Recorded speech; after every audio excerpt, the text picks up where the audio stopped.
Mine on? Yes, I'm on. Welcome to Hudson Institute. Welcome to this panel on Reconstructing Iraq, Challenges Ahead. I'm Jonas Parello-Plesner, a senior fellow here at Hudson, and your moderator for the event.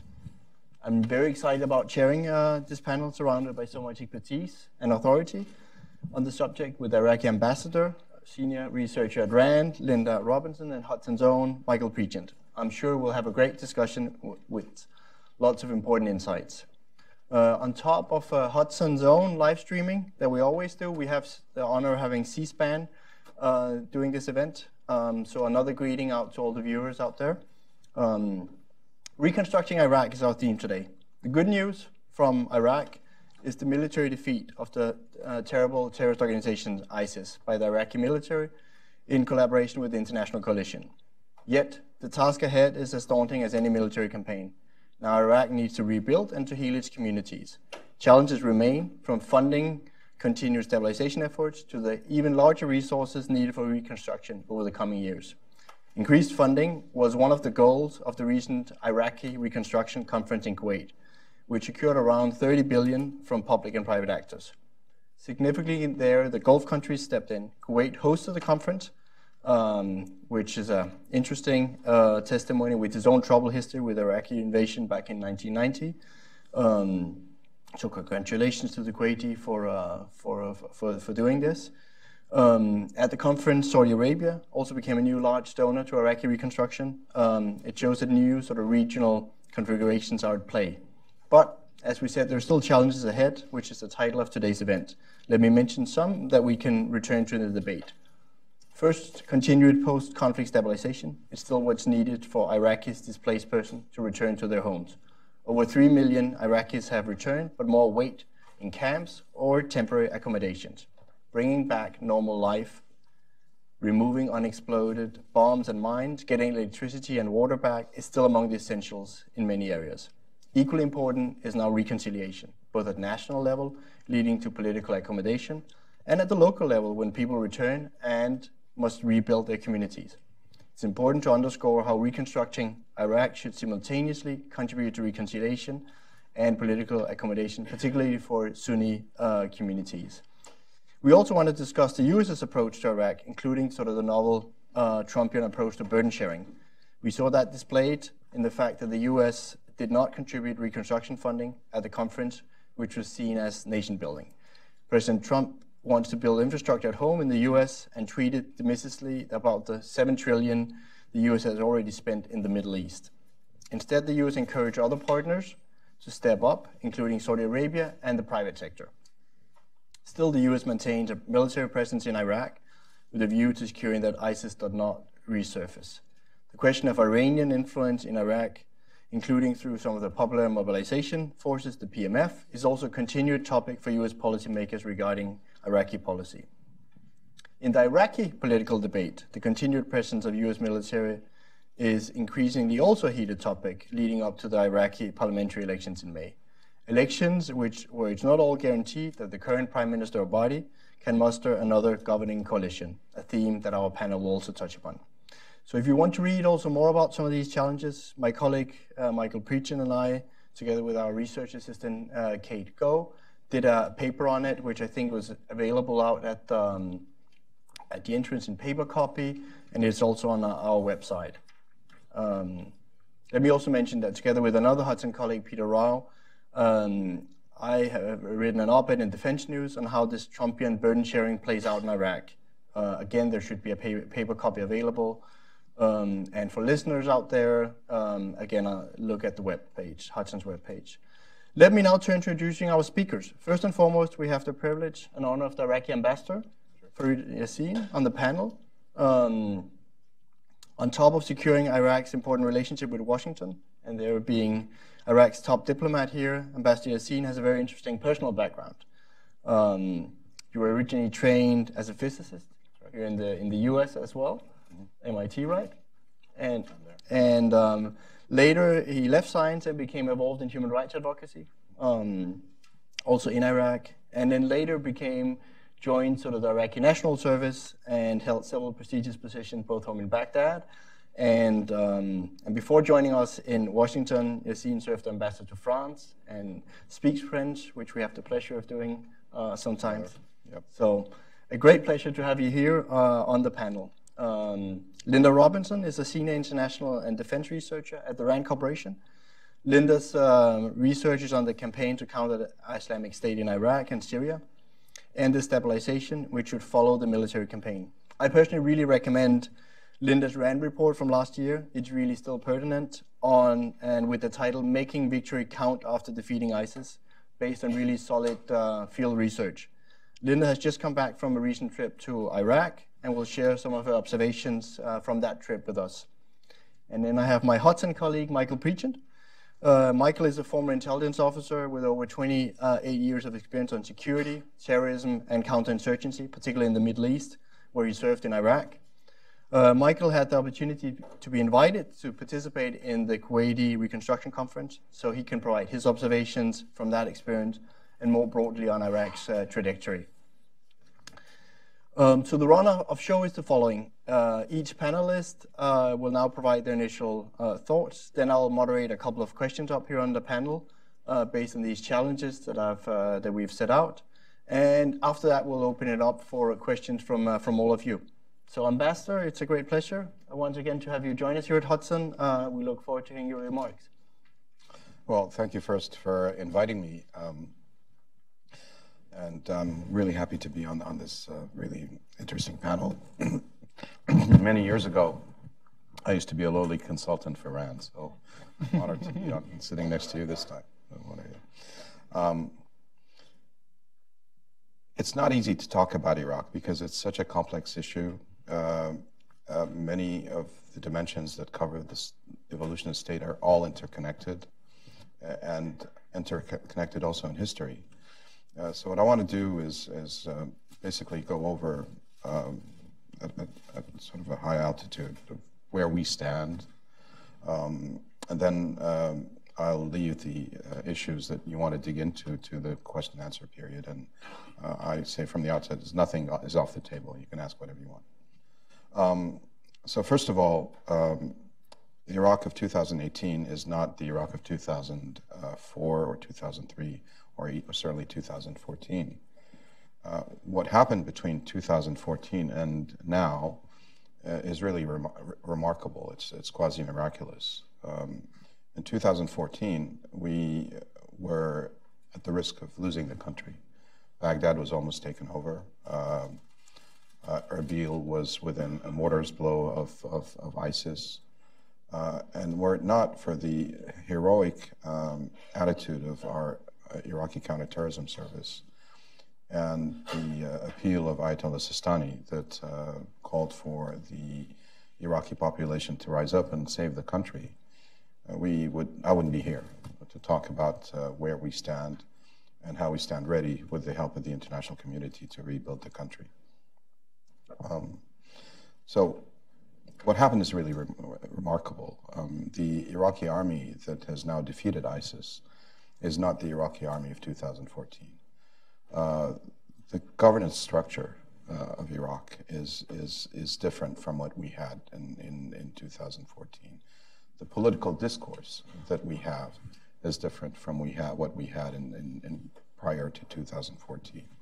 One of the interesting things that we'll talk about is our forthcoming elections. One of the interesting things that are worth mentioning in these elections is that the eagerness of people to have cross-sectarian, cross-ethnic coalitions. And in fact, this is a trend that has been consolidating over a period of time. If you recall, in 2010, the electoral list that garnered the greatest number of votes, almost the greatest number of votes, was called the State of Law. Okay, the other one that got was the national list, Wataniya. One of the lists that had a very identity-based name in 2010 changed its name to the List of the Citizen and more than doubled its score. This means that people want this kind of evolution, want governance, want good things to to be implemented by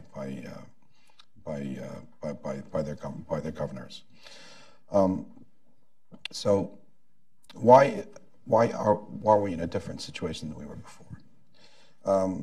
First of all, there is a sense of Iraqi empowerment that did not exist previously. I often heard people tell me that they have a sense of anxiety because we are where we've been before. Military intervention to quell an uprising in 2004, again in 2009. Political conditions didn't follow up. We're in the same situation right now, but with the main difference is that in 2004 and 2009, Iraqis were not the ones doing the bulk of the fighting. In 2000 and from 2014 until now, the fighting has been done, and we have the casualties to prove it. It was done almost entirely on the ground by Iraqis, obviously supported very ably by the coalition led by the United States, but nonetheless, the fighting and the dying was done by the Iraqis. Same thing if you look at the conference, the Reconstruction conference that was held in Kuwait just last week. This is not the first Reconstruction conference that we have on Iraq. The first took place in Madrid in October of 2003, and it generated a large number of billions of dollars in support. But the difference between that conference and the one that took place just last week was that in 2003, it was entirely run by the CPA with the help of the United Nations and the World Bank.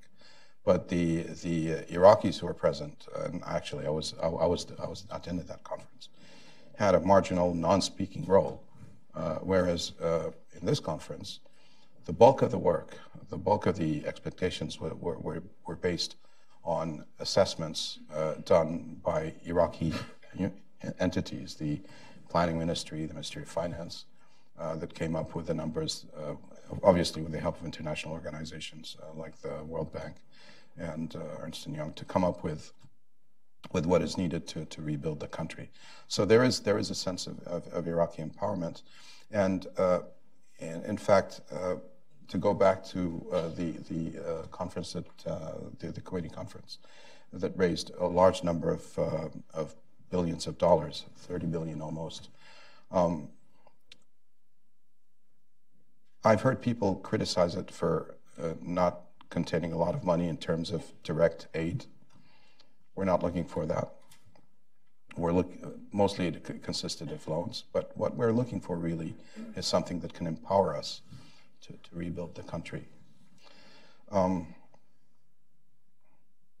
You mentioned that we had defeated ISIS. It's not enough. I think what the objective that we're trying to achieve is to make sure that the conditions that can lead to a reemergence of ISIS or anything related to it no longer prevail. And this will imply that we will have to make sure that Iraqis, from wherever they are, have a sense of ownership of both the political process and the economic process, and so that they have a share in their country. It's not an easy thing to do, given the backdrop of what we have, but one of the first things that we're trying to bring about to make this happen are elections. And the government is really intent on holding them on time. The date that was set was the 12th of May, barely 3-4 months from now. Again, we're doing things at the very last moment, but I think we'll hold on to the timeline. And that's one thing. The other thing is, of course, the reconstruction. And I would like to go back to an incident I lived through that shows the importance that the Iraqi government attaches to this. When ISIS attacked Iraq, we were left for 3 or 4 months actually standing on our own until the international community came to our help in late August, early September of 2014. And in 2014, the President of France decided to hold a conference in support of Iraq and went to Baghdad and met with the Prime Minister to invite him to attend that conference, actually by the President. And the Prime Minister told him very clearly that ISIS is not the problem, the main problem. We will defeat ISIS. He said, the real problem is rebuilding after ISIS. He gave examples of what ISIS had done. He even mentioned the fact that they had destroyed football fields in the cities they've occupied. And he told the President of France that if you could, use that conference to call for the creation of a fund to help the rebuilding of the liberated parts of Iraq. And in fact, sometimes things take longer than what you plan, but this is what the conference in Kuwait brought about. And the final thing that I want to mention about this is that this conference is the first in all the conferences that were held by the World Bank, to my knowledge, in which the private sector played such a key role. And this is something I take actually great pride in, because it turns out that people view Iraq as a country that is worth investing in. The cornerstone of what was presented at the conference in Kuwait were something like 15 or 20 projects, major projects throughout the country that were considered to be bankable. Of course, a conference like Kuwait is not an outcome. It is the beginning of a process that we will have to implement. And we are intent on implementing it.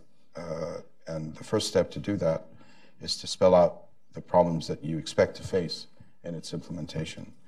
And I think there's a consensus amongst the international community and the participants that the Iraqi government did that. Putting the finger on the heavy bureaucracy that we have, sometimes I actually have to struggle with that, and it's don't let me get started. And then a scourge that really is almost often related to terrorism, which is corruption. Recently, there's rankings that were issued by one of those listing organizations where Iraq was 12 ranks from the worst country in terms of perceptions of corruption. I think in reality we're a little better than that, but honestly, it is our intention, and the government is taking steps to do that, to move in the right direction, so that people can come and invest and find it easy to build in Iraq and discover what we are looking for, which are win-win solutions. The final thing that I want to say, and that's a point I've used in several, when talking to representatives of donor countries,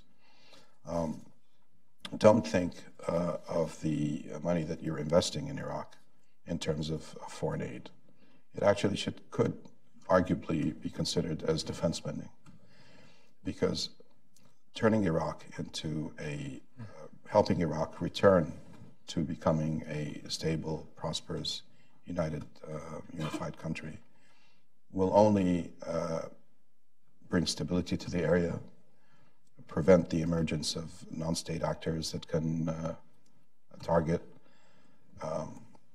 this country or Europe or civilians everywhere. I think we'll get there, but we need the help of the international community, and fortunately, it did deliver. So thank you. Thanks, Ambassador, for those really insightful and also great personal remarks, and hopeful as well. So that's, I think, a great start for us here at the beginning. And I now turn it over to Linda Robinson, who can both sort of tell us about her last trip to Iraq, and also delve more into the question of sort of moving from stabilization, that you're really a great expert on, and to reconstruction, and what are some of the conditions that for, as you put it in your report, making victory count after ISIS? Thank you, Jonas. And I want to thank the Hudson Institute. I think it's extremely important that events like this are being held in Washington, because I think that the tendency is to check the block and say Iraq is done because the military operations are done, and turn the focus away. There's so many competing challenges right now in the world and that are clamoring for U.S. attention. And I have been going to Iraq. I was there at the outset of Operation Iraqi Freedom, and I've spent a total of 3 years on the ground in the country since that, those very first days. I made my 23rd visit in January, as Jonas said. So I'd like to just give you a few quick bullet points about my perception of the current situation, where they are in the path, what are the key things for the international community in the U.S. to focus on. And I'll leave, since Michael was at the Kuwait conference, I'll leave obviously those observations to him. Oh, you held me out on those, that's fine. Thank you. So I would like to say, start with good news. Extraordinary performance by the United Nations Development Program and its leader, who just departed for another hotspot, Yemen, Lise Grande, has been one of the most effective international bureaucrats and diplomats that I've ever met. And this is a small arm of the UN. The USAID and a lot of coalition partners put the money into that organization to implement projects, and I think they should receive some credit for what has been achieved, of course with Iraqis being actual implementers. But I think it's very important to note, and we'll talk more about the stabilization model that has been employed there, because I think there are important lessons for elsewhere, just as the military operations contain incredibly important lessons for future conflicts, because as the ambassador quite rightly said, this was a war fought by Iraqis and with U.S. and coalition support. General Votel, the CENTCOM commander, is used by, with, and through as the bumper sticker for this type of campaign. And I was out there in the field through much of this, and I think that it's a viable model, and it's very important for Iraqi confidence moving forward, and the very considerable Iraqi nationalism that we need to remember is really the hope for the future for many of the difficult things that still have to be worked through. And I've seen both pride by Iraqis in what they've accomplished, and I've also seen acknowledgement of the U.S. help. So I think perceptions of the U.S. in Iraq have also turned around vice some earlier periods in our long engagement there. With regard to the Nineveh province, which we wrote a report, Making Victory Count, and thank you for acknowledging it. We did case studies of stabilization in the Anbar cities, Tikrit, in Salahuddin, but we really focused on Mosul. Partly because it is the second largest city in Iraq and the largest with the Sunni majority, but also because it's a true political symbol. I think as Mosul goes, it's going to be a political bellwether to Iraqis about whether they intend to help that part of the country and the Sunni minority of the country get on its feet and find its place in this Shia majority country. So I think it's rife with lessons. My key visual that I want to bring you from our trip there is how heavily contaminated Mosul is with IEDs, explosive improvised devices. And this is a technical prerequisite for moving forward with a great deal of other stabilization activities. The unmasked UN Mine Action Service personnel estimate that 90% of the public buildings in Mosul have at least one bomb in them. Many of them are just laced with bombs. You've all seen the pictures of West Mosul destroyed. 16 neighborhoods of Mosul have been destroyed. Now, there's a combination. Certainly, ISIS did its work by planting bombs in everything from buildings to baby cribs, but there also is unexploded ordnance dropped by the coalition that represents a very severe hazard, not only because it's unexploded, but those bombs actually cracked the water pipes of the Mosul city system. So they've got some very severe infrastructure damage as the result of the coalition effort to help support the military campaign. Also, one action taken that I think it bears calling out, the U.S.-led coalition also bombed the supergrid of Mosul, of Nineveh province at the outset of the campaign. And that, of course, is critical to bring back online to fully resupply electricity. We talked with the engineers, and they have a very complicated project of restoring all the power stations from the local level out to that supergrid. It's not an easy task. And for those of us there in the early years, we remember with General Petraeus and the power plant of Dora, of Baghdad, these are massive undertakings. And this is why I do think it's critical for the U.S. to continue to have leadership and put some of its enormous wealth into projects that need to happen to enable Iraq to move forward. So I do have some critique about the entire handoff of this to the international community, because we've helped destroy some of these things, and I think we have a moral obligation to help rebuild them. Two other quick points. There are 2.6 million IDPs. They're not all going to return home. Some may find some other homes, but what they can't do is stay in the camps or stay in places where their livelihood is precarious. And these are mostly Sunnis. So this has profound political ramifications for whether these people are taken care of. It's obviously, first and foremost, a government of Iraq responsibility. But we have, again, thanks to the UN and their implementing partners, some very good tracking data. We know where they are, we know the numbers, and we need to keep the focus on that. The other point, it regards security. The number and quality of hold forces is absolutely critical to the success of the stabilization effort.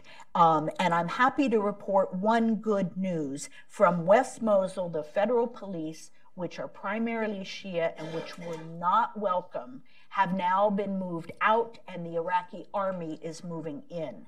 And I think it's very important for Iraq to understand that local police are the best way to secure and police the Sunni areas. And that means emphasizing the recruitment of local people. Do not engage in local collective punishment, paint them all with the brush of being ISIS supporters. You need to hire these people back on and train them and put them to work. The Iraqi army has a much better embrace.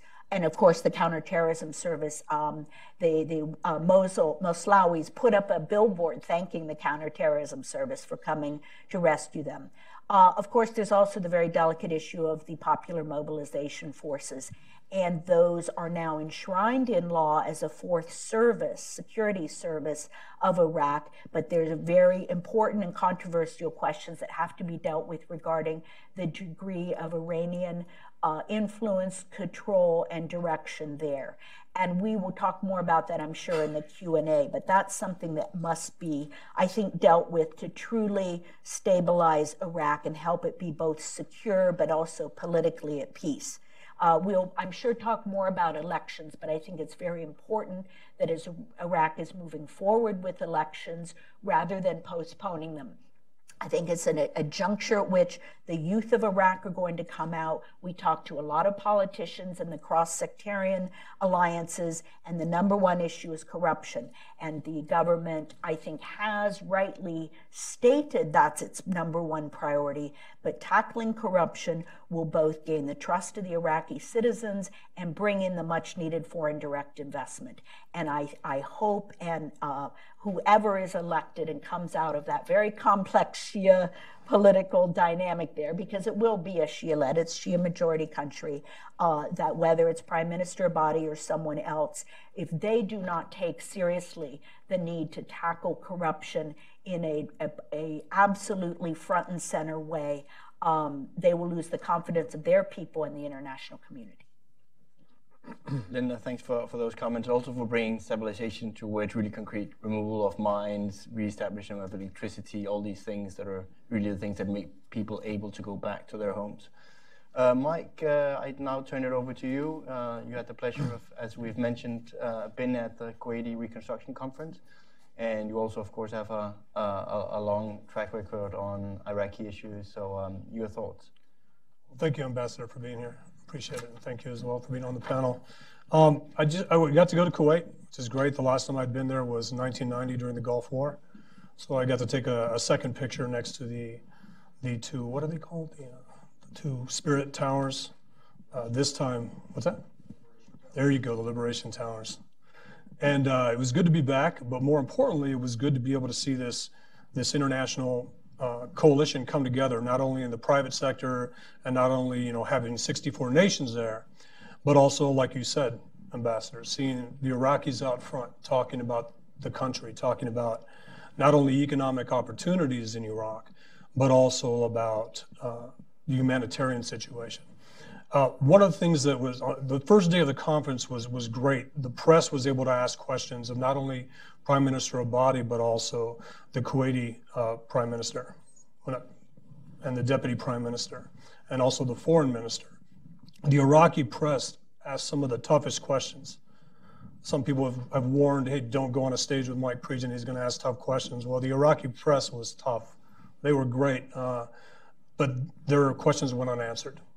And a lot of their questions were based on reconstruction in the areas such as Mosul and Nineveh and Anbar province, and also the IDPs. Why won't we delay elections to allow IDPs to come back? Again, you mentioned 2.6 million are still in these camps and want to vote, and the majority of them are from Nineveh and Anbar province, Ramadi specifically, Fallujah, and Mosul. So the questions were great. So let's look at the visuals. Prime Minister Abadi had a great stage he looked, we use a term in the United States, he looked presidential. He looked in charge of a country, and he had the legitimacy of 64 countries backing him up by being there, and also the private sector companies. But there was also an air of, what are we getting ourselves into if we do these things? Not only from private sector investors and defense contractors that are very familiar with bakshish, a term in Arabic that means kickback. And I cited an example in 2008 when we were working with the Ministry of Energy to try to get a General Electric contract in Baghdad that would provide 24/7 electricity in Baghdad. But because GE didn't offer bakshish or kickback, it went to Siemens. And Siemens was only able to produce a third of that capacity. So these were things, and again, I said this in 2008, that's because it was after the surge. It was after Al-Qaeda was decimated. It was after we built the Sunni resistance in the Sahel and the awakening. It was after we allowed for political accommodation and reconciliation when we started focusing on what we're doing now, economic investment, capability, these important things when you have, that you do in post-conflict societies. But again, as we all know, security is tied to economy. This is an economy that's tied to its security, the Iraqi economy. This is something its neighbors know. This is something the United States knows based on our time there, our investment, our blood and treasure sacrifice, not to mention the Iraqi sacrifice, of course. I was an embedded advisor with the Iraqi army and the Peshmerga, and we saw them fall all the time. And we were in armored vehicles and they were in pickup trucks, yet they were going in the same direction towards the enemy. And so there's a lot of cost in these things, and what we don't want to see is security backslide. And I think there was a hint of that at the conference. The good thing about the position of Baghdad is that a lot of the reconstruction, as you mentioned, is being outsourced to the UN and its NGOs and its other groups. I mean, I have the document that basically you cited everything. that's going on in Iraq, where the UN is focused. Of the 54 neighborhoods in Mosul, 16 are heavily damaged, 23 are moderately damaged, and 14 are lightly damaged. Again, this is not what the focus of this conference was when it came to the private sector investment in Iraq. This is where the UN was focused on. This is what UNAMI was focused on, and this is where the Iraqi press hit Baghdad hard. Said, where is the talk from the prime minister about these things? And of course you can find it. You can find those things, but it wasn't out front. I had a chance to listen to Samuel Askari talk about economic investment in Iraq. Al-Raji. Talk about economic investment in Iraq. And he talked about 4 main areas for economic investment. And he called Iraq's oil sector the breadbasket of the Iraqi economy. And he talked about construction, telecommunications, and transportation.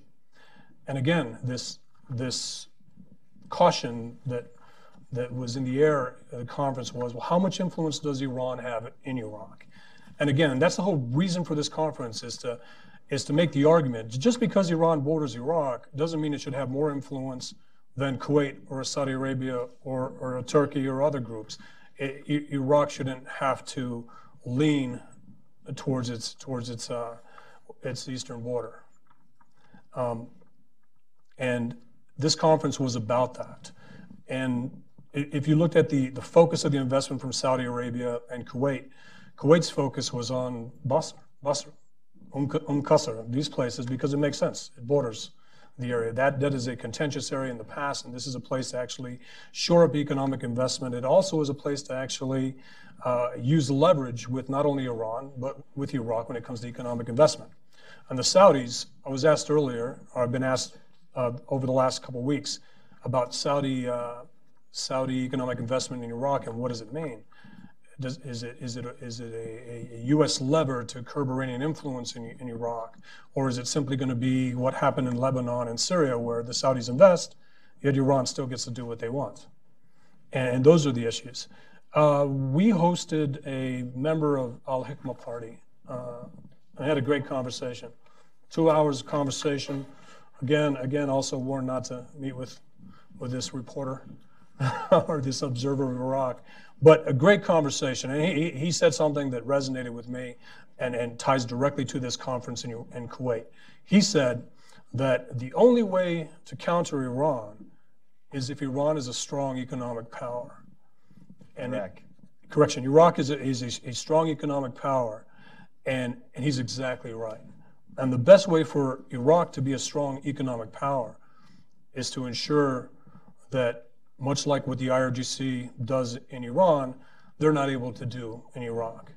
The 4 main areas that the IRGC has its tentacles in the Iranian economy is oil sector, transportation, telecommunications, and construction.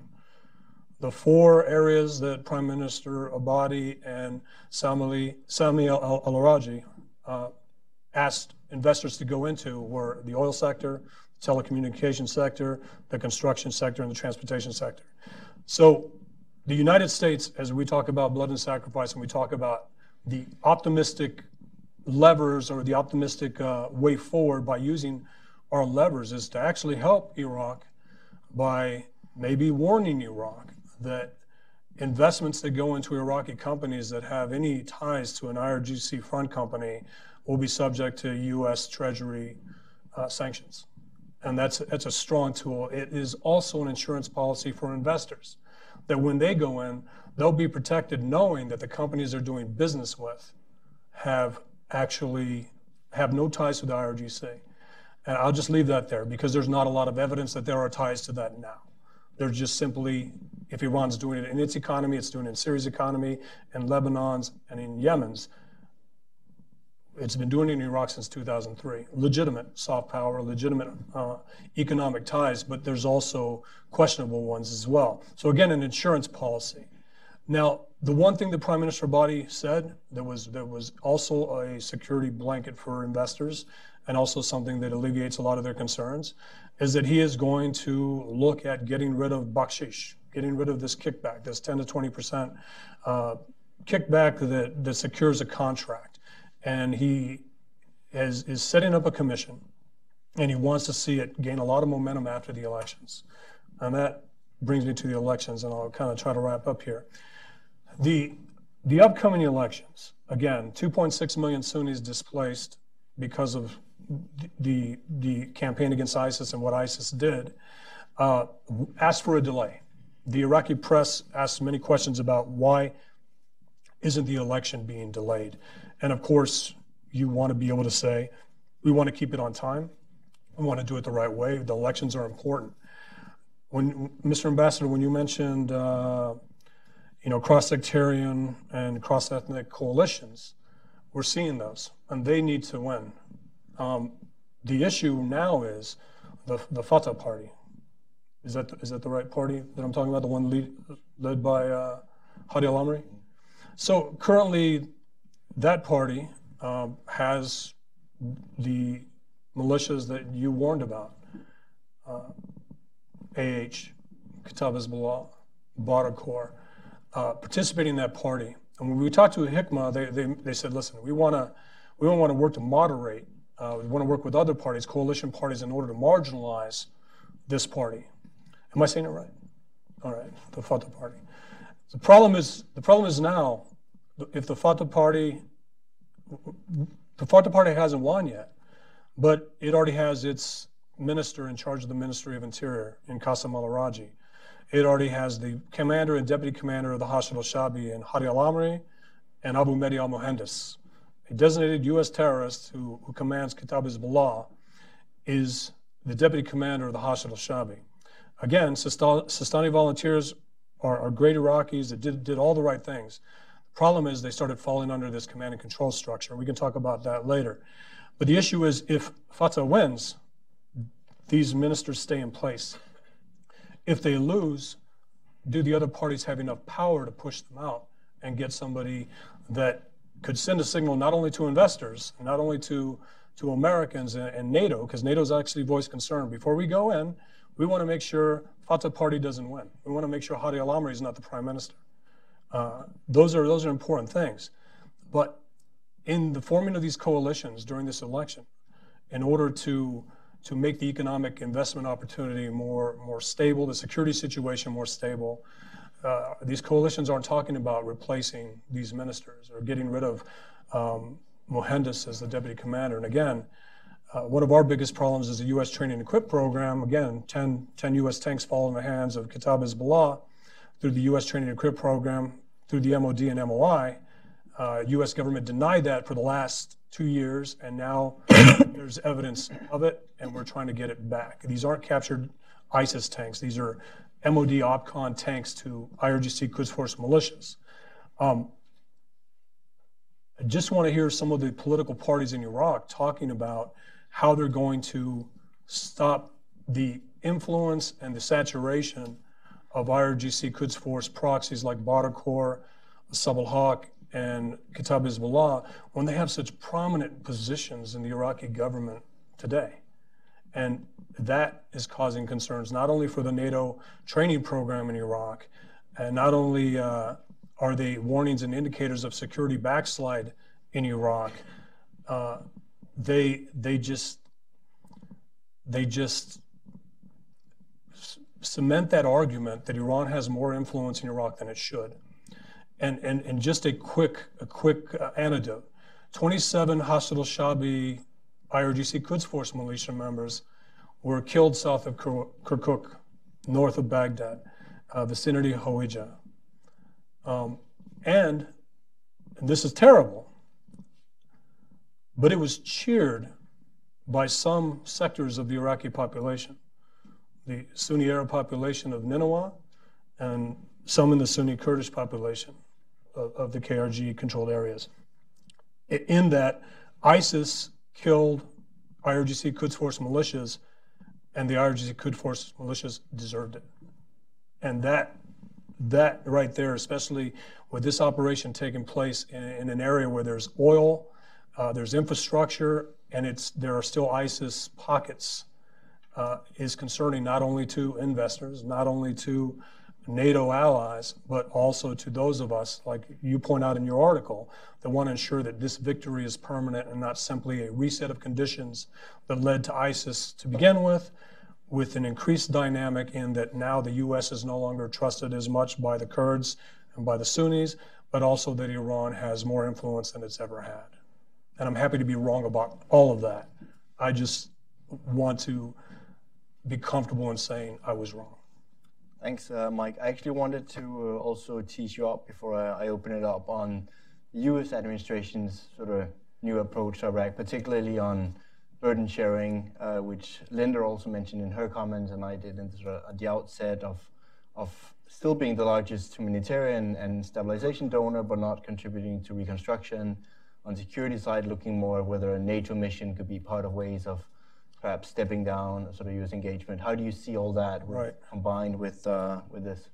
Well, what the administration says publicly can actually hurt what we're doing privately in Iraq. When I say privately, in meetings where we're assuring guarantees and making promises to the Iraqi security forces we're working with, that we're training with, and also as we try to reestablish these levers that we've had in the past with Baghdad. My concern about the current administration's strategy is that in the State Department, Iraq has fallen almost completely out of the Iranian influence talk. State Department has said Iran's influence in Syria and Lebanon and Yemen, and left Iraq out. And that's concerning to generals like General Votel at CENTCOM, to generals in the Department of Defense. The other part of that is also the president's strategy to defeat ISIS, call it a victory, and get out. Outsource reconstruction to Iraq, maintain a minimal presence. Again, these Iraqi political parties are calling for the exit of American forces. And now there's a U.S. policy where Hashid al-Shabi militias cannot be within 20 kilometers of American bases, or where Americans are training Iraqis. The problem is the Hashid al-Shabi militias that they're most concerned about, the RGC Quds Force ones, brag that they can wear any uniform within the Iraqi military. And that's concerning to our 4,000 trainers there and special operators and advisors, that the force they're training could easily be infiltrated or infiltrated by an anti-U.S. militia-directed killer or assassin, a green-on-blue incident, so to speak. And that's concerning. I want to believe that this administration doesn't want to go back to Iraq again. But by saying, don't give me my own war, you get one. Meaning President Trump doesn't want his own war in Iraq. Well, you get one. Obama didn't want one, and he got one. I don't want 10-year-old Americans to be in Iraq when they're 20, fighting Al-Qaeda 2.0 or 3.0 and ISIS 7.0. And also being told you can't come in because it's a situation like Syria where the U.S. is uninvited, even though this is an existential threat to the United States and to the U.S., these terrorist organizations that keep popping up in these ungoverned spaces in the Middle East and North Africa and Southwest Asia. So the administration, again, I've listened to the generals, like you mentioned earlier, listen to the generals and then challenge the generals to come up with solutions. And again, nobody wants to stay in Iraq, but we've stayed in Iraq this whole time, so maybe we should stay in some capacity, some normalized treaty where there is a U.S. base there that can do exactly these things when something like this pops up, augment the Iraqi security forces, provide capabilities and intelligence, and be able to decimate something that shouldn't have been born to begin with. Thanks, Mike. Let me now ask a question to sort of the whole panel, and you're also allowed to sort of comment on each other's intervention if you want to. So one really sort of simple, but probably hopefully a little bit difficult question would just be, what in all this do you then see as sort of the greatest challenge for Iraq moving forward among all the things that we've sort of outlined up here at the panel? And I'll start with you, Ambassador. Well, the biggest challenge that Iraq is facing actually is the fact that it has to address issues with tools that need building. So, for example, one of our difficulties in the last 10 years of wars that we've had is that we were at the same time engaged in a war, but we were building our army at the same time. Okay, and in order for us to address many of the issues that you raised, corruption, better services to citizens, equity, we need to strengthen our institutions. So I think the greatest guarantor of Iraqi independence is not only that we will be a strong economy. I mean, we have oil, we have resources, we can do that.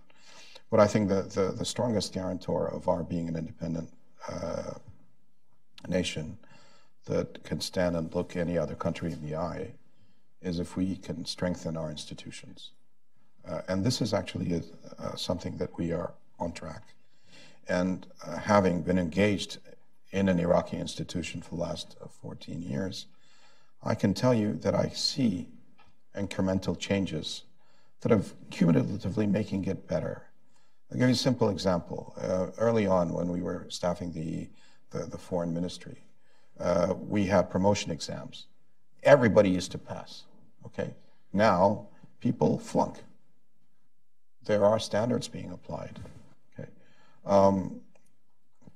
One of the reasons why the ICTS is such a successful institution in Iraq is that because it applies criteria and principles that make it a strong institution. So this is the track that we're on.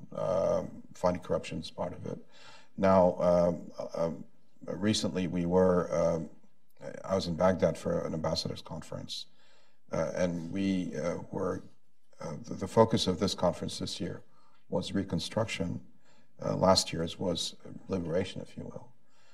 But just as our army is a much better institution than it was a few years ago, right now we're focusing on the institutions that we need to build up to fight the battles that we need to fight, particularly with regard to corruption.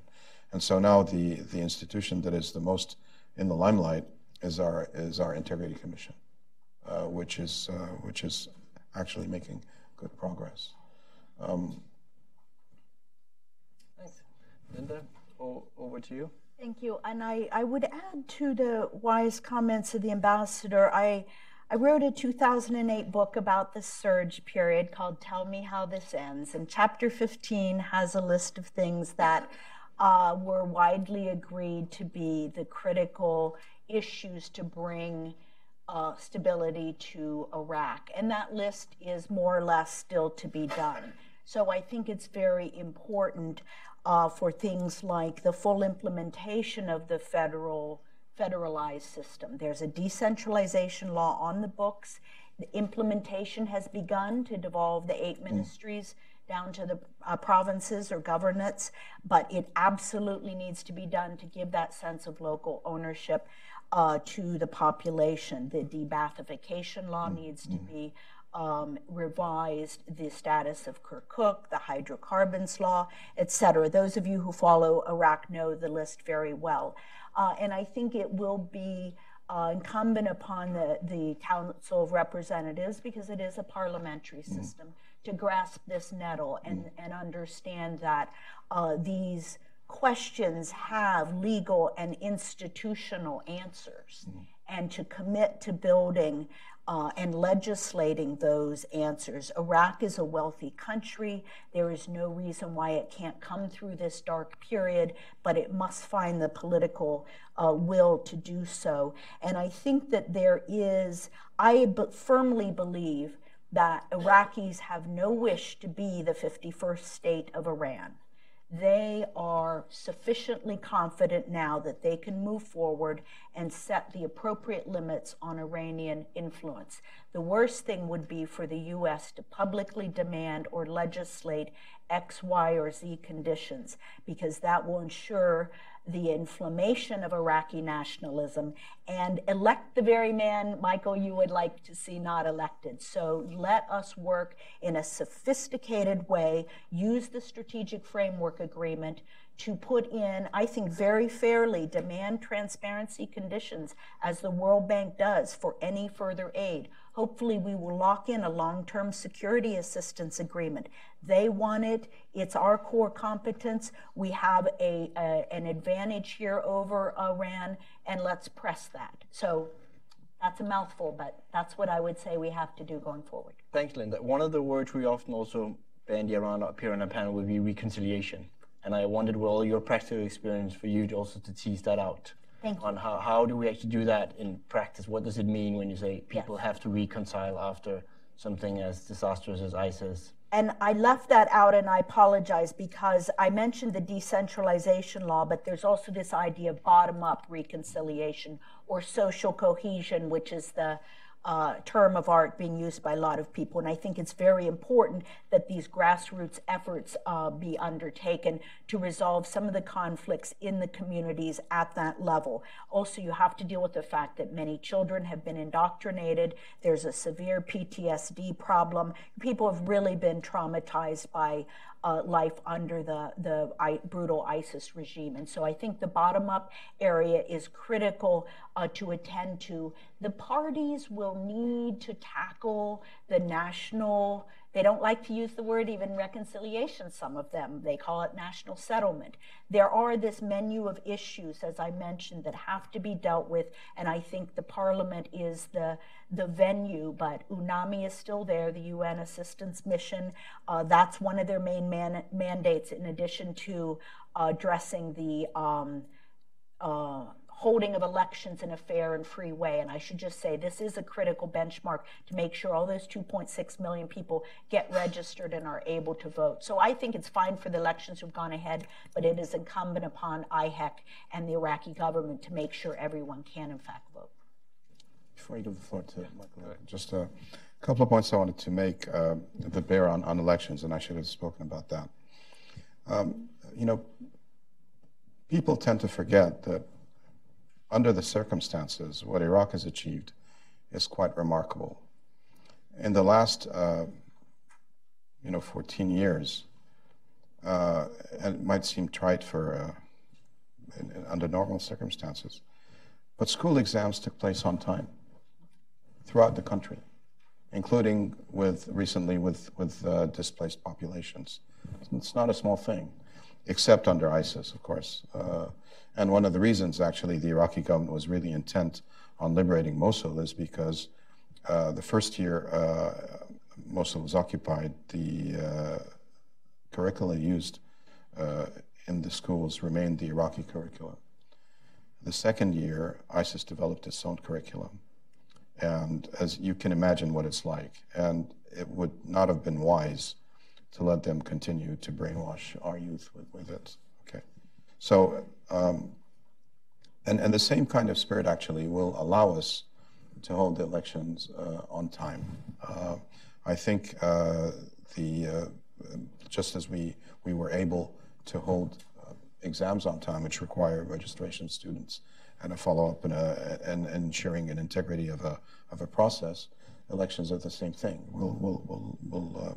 I think we'll follow through. And one thing that will help us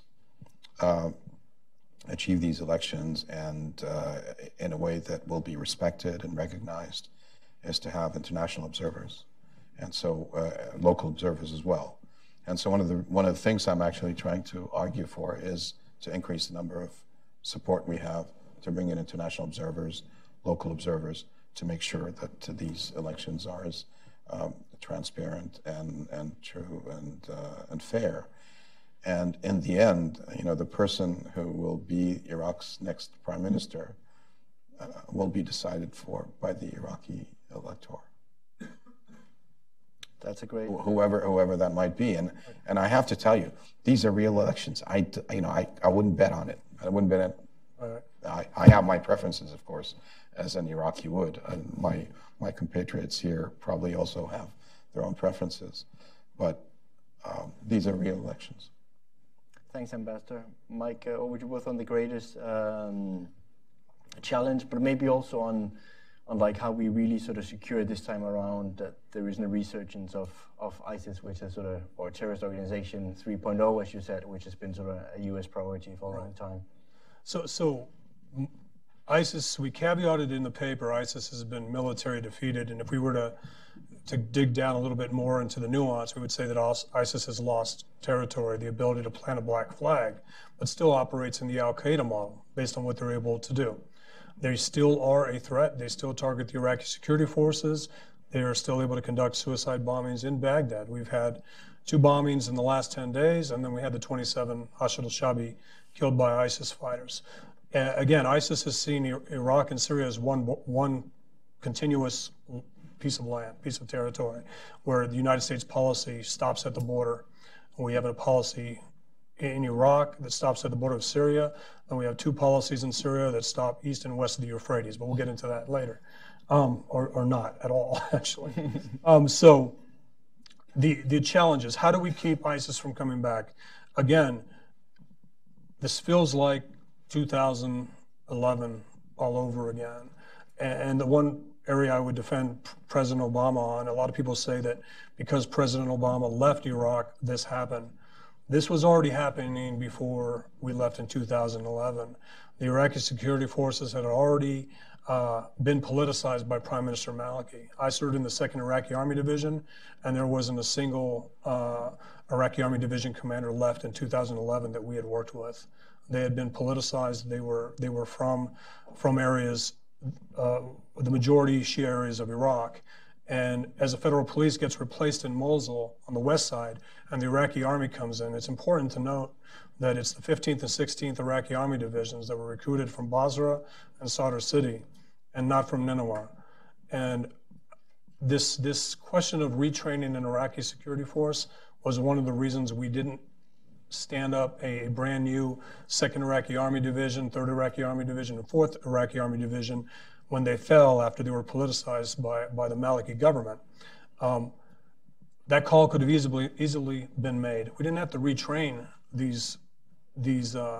we didn't have to train an army and put them in. We simply had to do a call for action. Say, hey, the 30,000 Sunnis and Kurds and Shia that were kicked out of the Iraqi military by Maliki because you didn't serve a political party or a political agenda, show up at Taji Air Base and let's replenish the ranks of the 2nd, 3rd, and 4th. It would have been better to go into Kirkuk with the 4th Iraqi Army Division that knows the area. It would be better to go into Mosul with the 2nd Iraqi Army Division that knows the area. It would have been better to go into Tal Afar with the 3rd Iraqi Army Division that, again, is comprised of local military members that know the neighborhoods, know the streets, know the tribal sheikhs. The Iraqi security forces, I would have to say, one of the most important things here is there are no more Peshmerga units in the Iraqi army, with the exception of one brigade from the PUK side of the house that is just south of Dahuk, or just south of Erbil, actually. It is a predominantly Shia force. That doesn't mean they're sectarian. And I understand that the country is 60% Shia, but at a certain point, it's not. And as you move into northern Iraq, it should start to reflect who lives in Nineveh, who lives in Kirkuk province, who lives in northern Salahuddin and Diyala and Anbar, of course.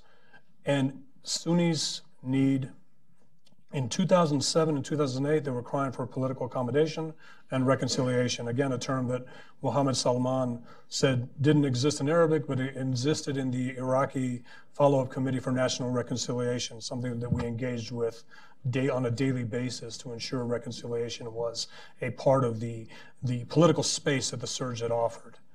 And it seems that we're there now. Mohammed Salman was at the conference and he talked about reconciliation, and he's the right guy to talk about it. It's, again, when you say the right things and they're heard, just like with US politics, what happens afterwards?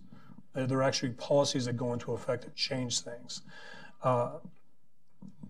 I'm concerned about security backslide. I was in Mosul after the operation. I had more trouble getting through Asai's checkpoints in the KRG areas than I did getting into Mosul. Once I got into Mosul, our car wasn't stopped at all. And there was a minimal military presence on the east side. And there were a lot of military-age males on the east side. Basically, you couldn't tell ISIS had been there. There were people everywhere. I'm concerned it's ripe for security backslide. And that's one of the biggest issues. And I think there should be a call by a lot of the political parties as part of their platform for these upcoming elections to say that, hey, we need to rebuild these Iraqi army divisions that used to be responsible for Anbar, Nineveh, and Kirkuk province, and bring back in a force. It doesn't matter if they're Sunni or Kurdish. It shouldn't matter, right? All that should matter is that they're Iraqi. But we're not seeing Kurdish Iraqis in the Iraqi security forces, with the exception of individuals like Bawari in the CTS and other Kurds in different places.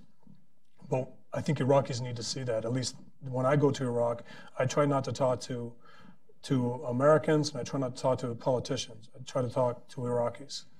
And I talk to Iraqis from Ramadi, Fallujah, Mosul.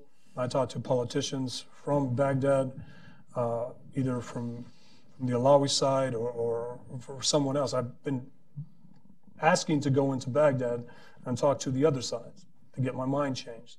And I'd like to be invited in to talk to them so that I can be an advocate for this one Iraq narrative that's going around, and this secure environment that Iraq is now in, because ISIS. It needs observers. So it needs observers. I'd love to observe. Actually, we have a research center at the Ministry of Foreign Affairs that would welcome you as a speaker. I would love to show up. That's great. There are lots of more questions I would love to ask at this panel. You can see the spectrum of views, but I also know that I can see there are people out in the audience that are really itching also to get their questions in. So I would now open it up for questions and show your hands, and we have a microphone that will come around. So we'll start with this gentleman here. And please introduce yourself and try to state a relatively short question, not a sort of long Peter commentary. Humphrey, Intel analyst and a former diplomat. I'm wondering if any of the, what might be the Iranian external aid entities are contributing in any way to reconstruction in Iraq. For example, maybe the boneyards are reconstructing Shia mosques, maybe even civil engineering projects. Is there anything going on what we might call the foreign aid account from Iran? Thank. Let's grab a couple of questions. So let's down here in the corner. That one over there. Yeah, you got it. Yeah. Voice of America Turkish service. Turkey was one of the biggest contributors in Kuwait. True. Mr. Ambassador, what does it mean to you? And can we say a new page is opening between two countries? Thanks. And then let's grab a third one down here. Front here. Yeah, Mark Kimmett, I do private business in Iraq. Mike, let's fast forward for about 9 months. A new government has been formed. It is led by Hadi al-Amri. Right. What should the U.S. policy be at that point? Well, let's let the other people answer the first question. Okay. Yeah. So I have Turkey, which I think would be the ambassador, their new role a large role in reconstruction, and the question of Iran and organizations that actually provide, maybe Linda and the ambassador, and then Mike, you on the third question. Sure. Well, on Turkey, it's a really interesting comparison between Turkey and Iran. Early on, the Turks were very reluctant to get involved politically in Iraq. But they were pushed into Iraq by their private sector, which did extremely well. We have, billions of dollars in commercial exchanges with Turkey. And in fact, this pledge will only serve to enhance that. I mentioned the ambassadors' conference I attended. We were lodged at the Prime Minister's guest house, which was built, in fact, by a Turkish company. On Iranian involvement in the reconstruction effort of Iraq, I know many Iranian companies have actually bid on several major projects. One I was familiar with was the Mansouriya power plant, which they competed with a French company. Eventually, the French company did win, but they also have bid on a number of schools, and I'm sure that they are very much involved in the rebuilding and redevelopment of Najaf and Karbala. And Iran is actually a major source of revenue to Iraq, if only because of the religious tourism that Iraqi cities are first to receive many millions of Iranian pilgrims. And that's aid. That's not aid. That's actually commerce, trade. On aid, I don't think that the Iranians did pledge anything at the conference in Kuwait. Linda, over to you. Yes, and I think that is the formal answer to your exact question regarding Iranian aid pledges. But of course, as you probably well know, they've been involved in many areas in this model of kind of militias, the Hezbollah model of offering social services and so forth.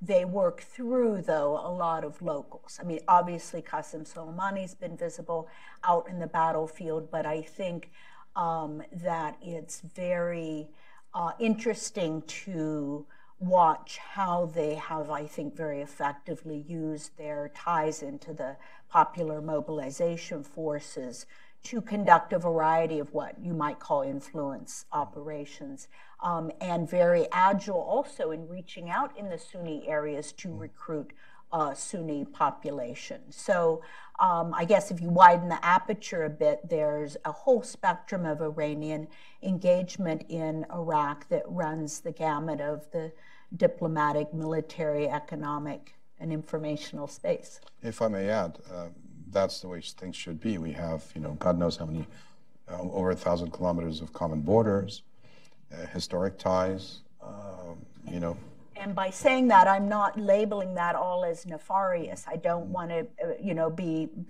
I think that it's very important to understand that Iran has a natural level of influence and engagement that, whether we like it or not, is going to occur. And I'll just cite Ryan Crocker, who is one of my great teachers on the matter of Iraq. It's just a fact of life, and there is the religious tourism. There's a lot, but there's also the legacy of a bitter war. There's the Arab-Persian divide. I mean, we need to be a little more sophisticated about our understanding of the Iran-Iraq relationship. And, historically, the U.S. role in the region has either inflamed or made use of that kind of tension and the counterweight issue. My only real advocacy is that the U.S. not turn its back, walk away from Iraq, and cede the playing field entirely to Iran. That would not serve U.S. national security interests, and we're frankly very much in danger of that as we turn our attention to other challenges around the world. Mike, there was a direct question to you, and then, of course, chime in on some of the other issues. And the interesting about your last comment is that's exactly what Al-Fatah Party is asking for, is for the U.S. to get out, not to turn its back, but to exit. And then that's an issue. So let's go back to your question, General. So 9 months from now, a body wins. I would just say, I'm sorry. I thought you said a body wins. You're saying Amir wins in that question? Yeah. All right. Well, let me just talk about what Iran's been able to do under Haider al-Abadi. They've been able to do whatever they've wanted to under Haider al-Abadi over the last 4 months or 4 years. So if Hadi al-Amiri wins, we'll have roundtables like this where we'll say he's not as bad as Qais Khazali. He's not as bad as Abu Mahdi al-Muhandis. And we've worked with him before. General Barbero was an advisor to Hadi al-Amiri. I sat next to General Barbero when he was talking to him and said, hey, he's a commander of Badr Corps. And General Barbero said, no, he's not. General Barbero now says, yes, he is. So if Hadi al-Amiri wins, it's actually bad for Iran in that NATO is warning about a Hadi al-Amiri victory. NATO's not concerned about having a train and equip program that is under the premiership of Iran's premier proxy in Iraq, the Badr Corps.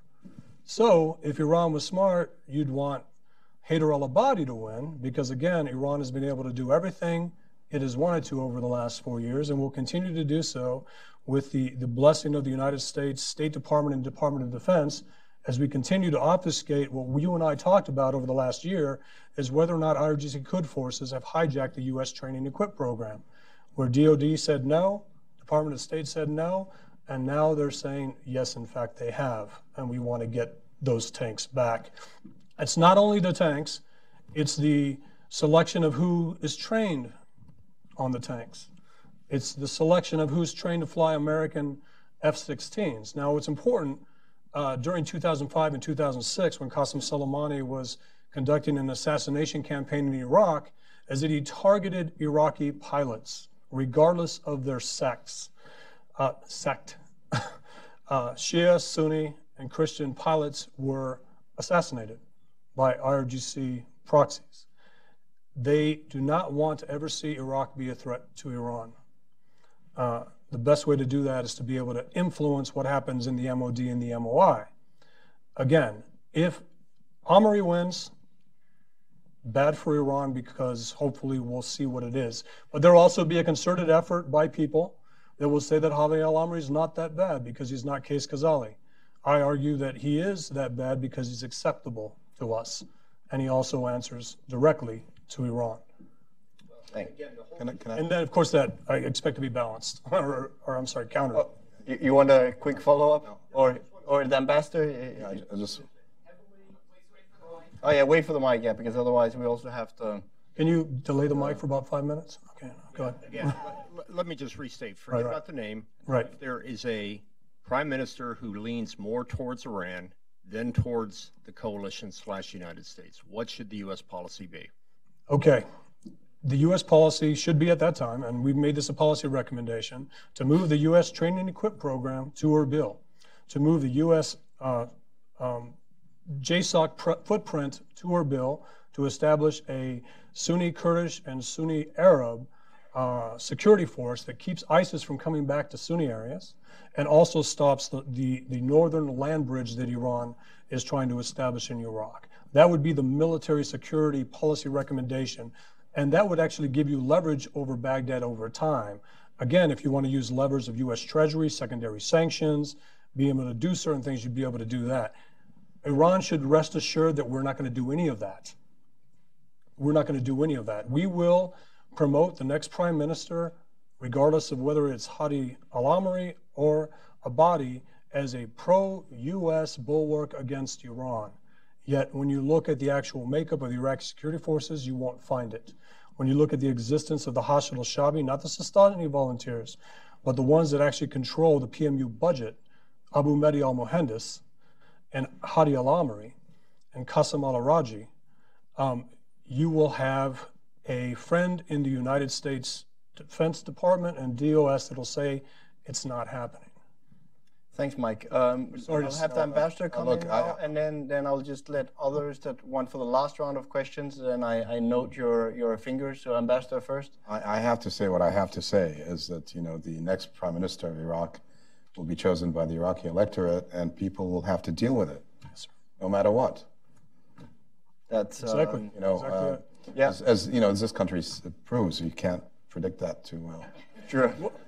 That's a good point here. May I just also add what I believe the ambassador should also say is that any placement of U.S. forces in the territory of Iraq will be determined by Baghdad and not Erbil. Oh, that goes without saying. Yeah. And Washington adheres to that. Question over here. Thank you very much, Alexander Kravitz, and thank you for the panel and the very wise comments as Linda described them. I'd like to ask two questions. One is I wonder if the ambassador could comment on the Baghdad-Erbil, current dialogue, shall we say. There's been some talk about the opening of the airports. There's also been some talk that Baghdad might move on the Hurmala field. So I wonder if he might give us some insights into that. And then I'd like to ask about the elections, because obviously all the investment and everything is going to be contingent. Everything is going to wait until the results of the election. And I wonder if, again, maybe perhaps the ambassador could give us some, walk us through, if you will, on how the 2.6 million IDPs are being registered, and perhaps more important, how are they going to be able to vote? How is it going to work? I mean, if you're an Ambari refugee IDP in the Kurdistan region, how are you actually going to be able to to vote for your representatives? Thanks. That was two questions. Over here now. Thank you.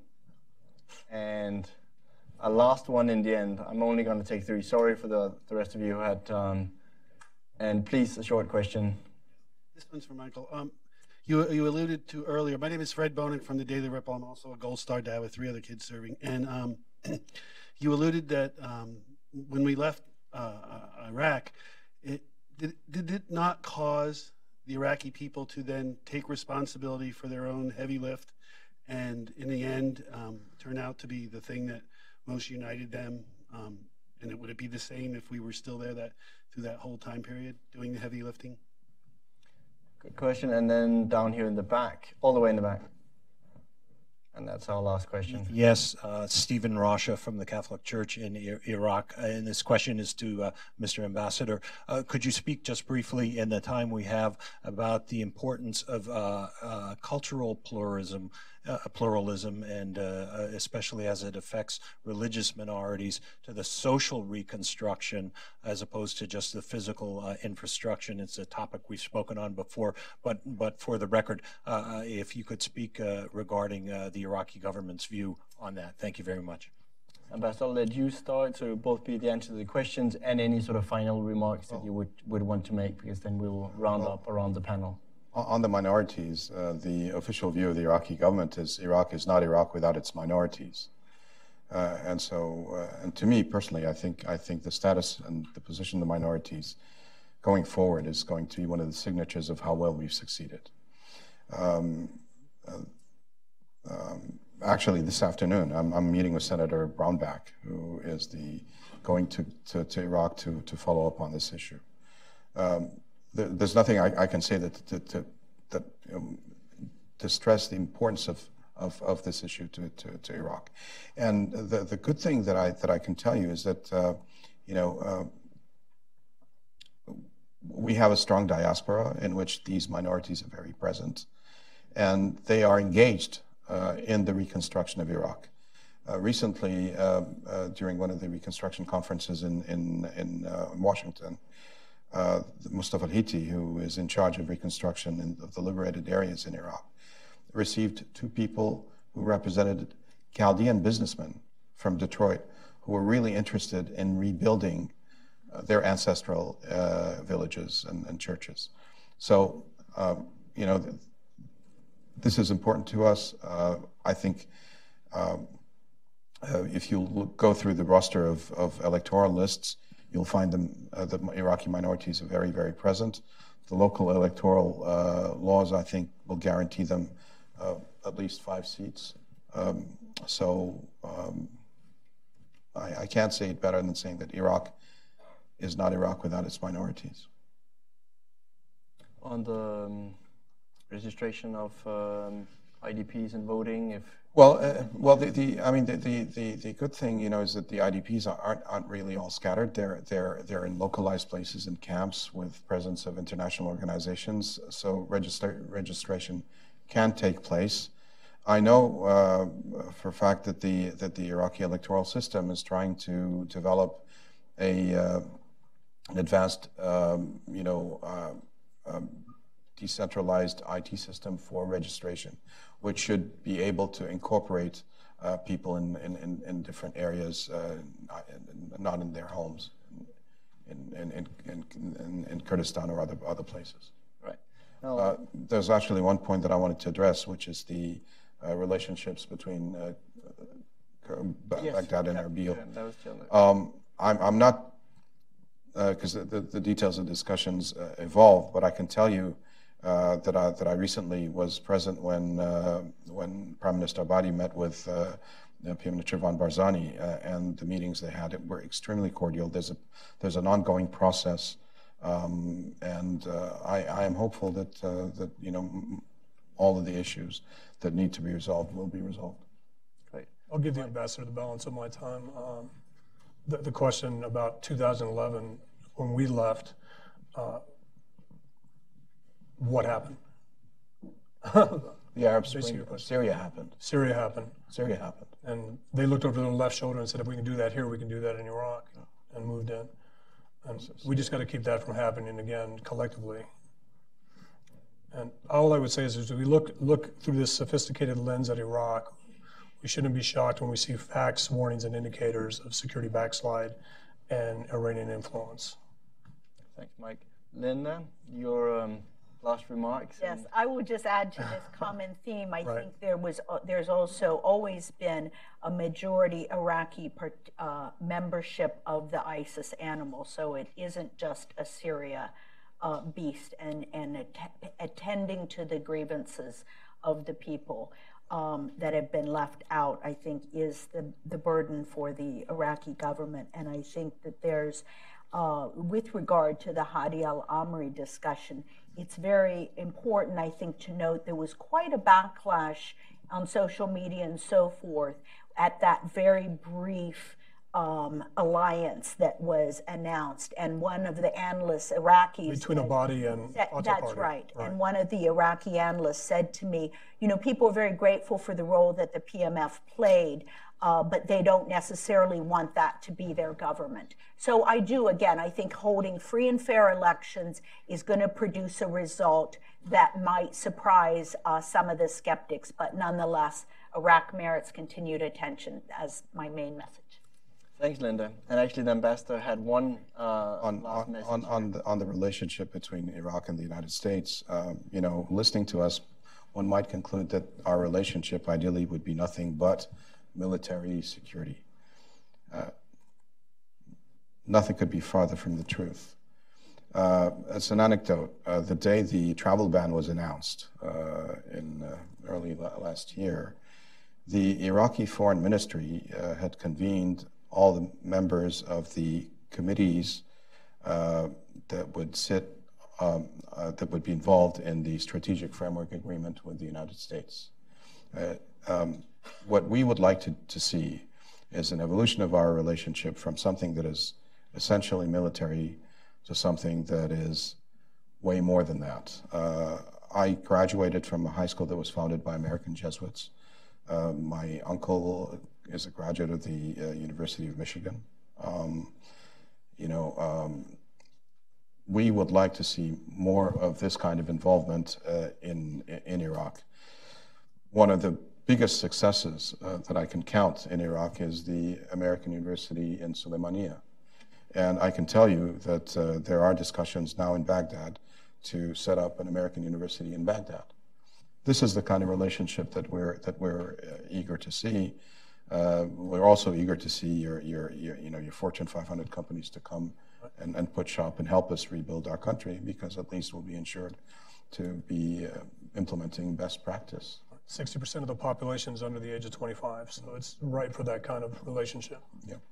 That's, I think, a great way to end our panel discussion today on reconstructing Iraq. It happens every day now in Iraq that this work takes forward, and as you can see here, we had a great debate on it. I enjoyed being up here with our panelists that had a lot of knowledge and expertise on this, and you all had a lot of questions. I know there were more that wanted to ask something, but we have to bring it to a close, and I want you all to end by thanking our panelists together here. Thank you.